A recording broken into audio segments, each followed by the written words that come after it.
Atomic Habits, Chapter 5 Review. Make good habits attractive. There's a reason you know what to do but still don't do it. It's not because you don't understand the benefits. It's not because you lack self-control. It's because your brain is wired to chase what feels good right now. We don't move toward habits because they're good for us in the long term. We move toward habits because they're attractive in the moment. In Chapter 5 of Atomic Habits, James Clear explains that if you want a habit to stick, it has to feel appealing. When a habit feels boring, difficult, or unrewarding, your brain resists it no matter how logical it seems.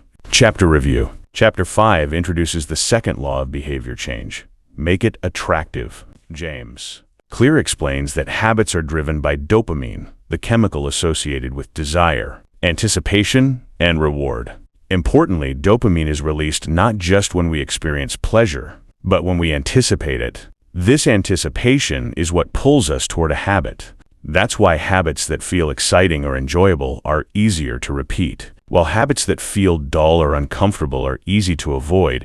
James Clear also explains that much of what we find attractive is shaped by social norms. We tend to imitate the habits of the close family and friends, many of the culture around us, the powerful people we admire. When a habit is socially accepted or admired, it automatically becomes more attractive. To make good habits more appealing, James Clear introduces the strategy of temptation bundling. This means pairing a habit you need to do with something you enjoy. By linking pleasure with progress, you train your brain to look forward to habits that once felt like chores. Instead of relying on discipline, you redesign the experience so the habit itself becomes something your brain wants to repeat. The core idea is simple. The more attractive a habit feels, the more likely it is to become automatic. Life nugget. We act on what feels rewarding. Anticipation drives behavior. Dopamine fuels habits. Environment and culture shape desire. Make good habits attractive to make them stick. Chapter 5 shows us that habit change isn't about forcing yourself to do hard things.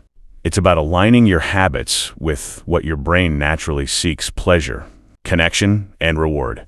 When you stop fighting your nature and start working with it, consistency becomes easier. But this raises another important question. If our habits are driven by craving and reward, how can we make good habits genuinely appealing and bad habits less tempting? In the next video, we'll move on to Chapter 6, where James Clear explains how to make good habits easy and remove friction from bad ones. Before you leave, think about this. What habit in your life could improve if it felt more enjoyable instead of more demanding? Share your thoughts in the comments. Thanks for watching.